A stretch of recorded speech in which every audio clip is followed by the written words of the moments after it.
Are you playing to win or not to lose? Today on the Daily Ish Show. 5, 4, 3, 2, 1, 0, ignition, liftoff.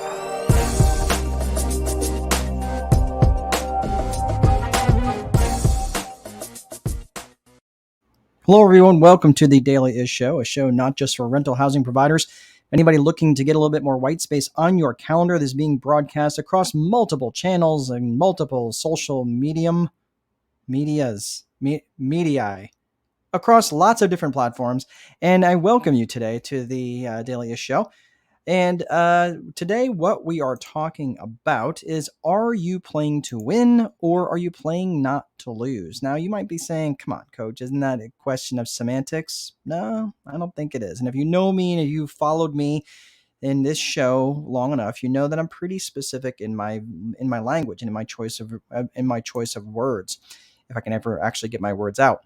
So, but of course, this is related to personal vision and why, and specifically what it is that we're trying to accomplish. So, playing to win is obviously playing to win towards a personal vision that we actually want, or you just trying to protect what it is that you have. Right? This is a big deal when you're starting to think about the different things that you actually want and are actually trying to keep what you have and maybe not lose it. I get what you're trying to do and what the problem could potentially be when you're actually working towards something that you want. So what am I talking about here? Let me get to my point here, right?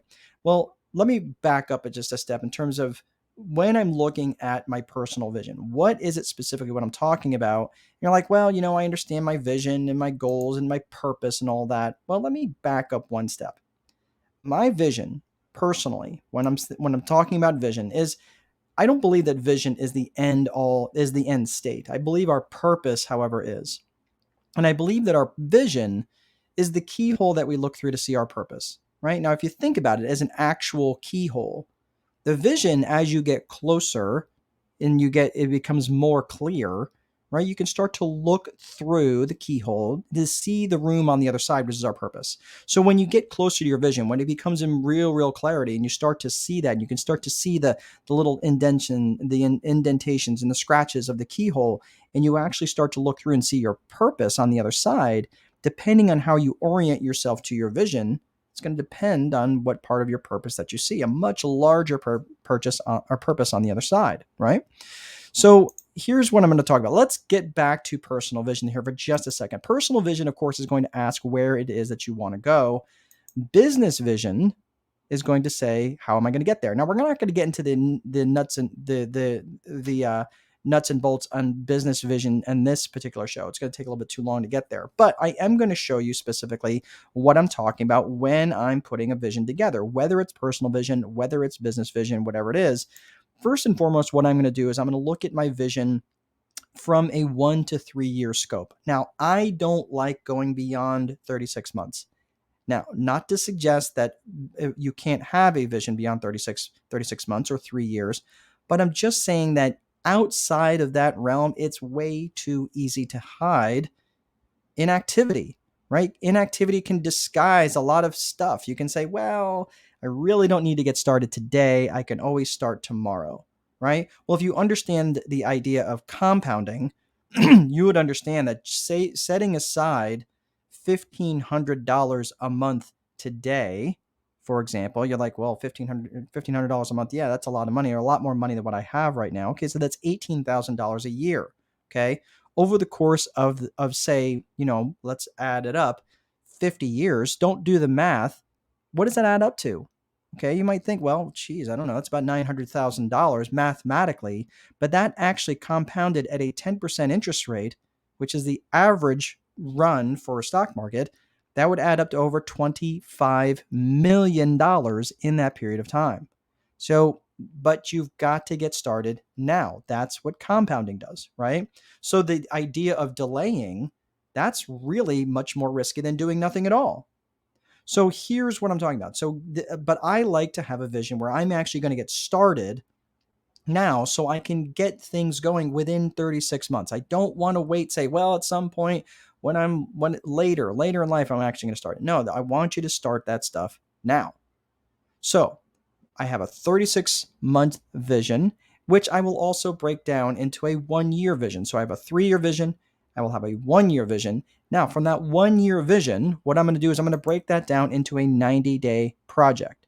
So my 90-day projects are going to align with my 1-year vision. Okay, that could be a personal vision or a business vision, either way. But it's going to be broken into 90-day projects.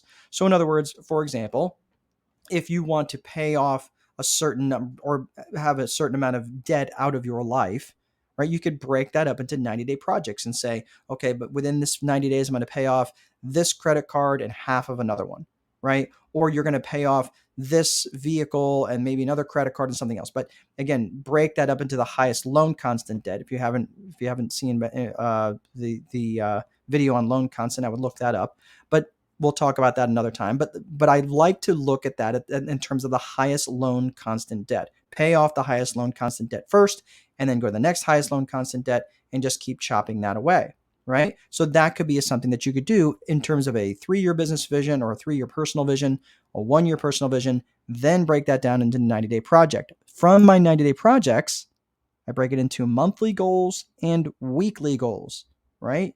Monthly goals and weekly goals. And if you see the word KPIs up there, that means key performance indicators.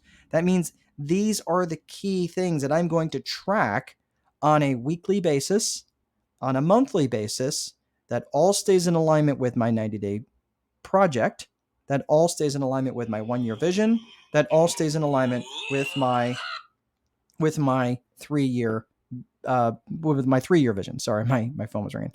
So again, let me say that again. So my monthly and my weekly and monthly goals are going to stay in alignment with my 90-day projects, which are going to stay in alignment with my 1-year vision and my 3-year vision.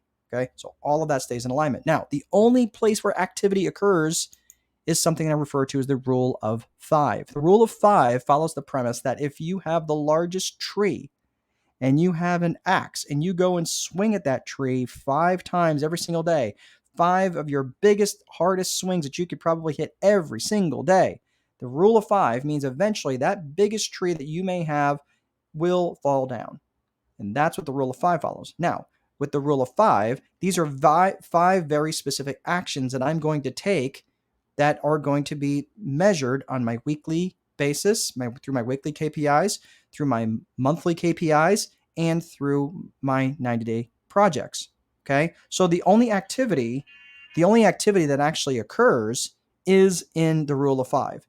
So when do I identify the rule of 5? I identify the rule of 5 the night before I'm going to be working on my 90-day project.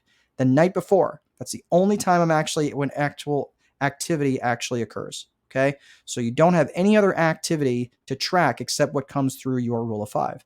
So therefore, it should get pretty easy if you chunk it down from a 3-year vision to a 1-year vision to a 90-day project to a monthly goal to a weekly goal to specific activities broken down into rule of 5. There's no goal you can't obtain. And now you have a very easy metric or very easy platform, very easy framework upon which to operate to get any goal that you actually want. So hopefully you found that helpful today. Again, so getting back to, are you playing to win or playing not to lose? Well, that's up to you. That's up to you to decide if you're actually playing to win, to get to your actual vision, to the things that you actually want, to the things that you get to identify, not me, the things that you identify that are most important to you. And the things that are most important to you, you can either have them, you can either play to win, or you can just play to try to keep what you have and play not to lose. And that's all I have for today, folks. So please be sure to place a value on your free time, because if you don't, someone else will. And most important, there is no amount of money that will make time irrelevant. Have a great day. See you next time.